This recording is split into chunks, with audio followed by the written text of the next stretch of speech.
What's the meaning of base metal?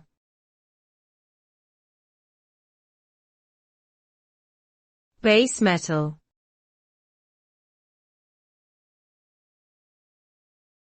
Base metal.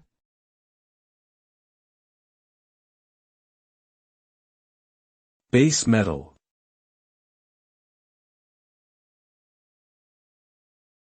Base metal.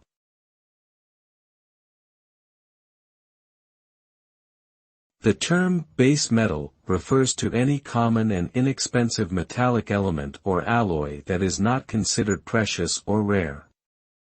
These metals are typically used in the production of a wide range of consumer goods, machinery, and building materials. Examples of base metals include copper, zinc, tin, lead, iron, and nickel. Base metals are often distinguished from precious metals like gold, silver, and platinum, which have higher intrinsic value and are typically used in jewelry, investment, and currency.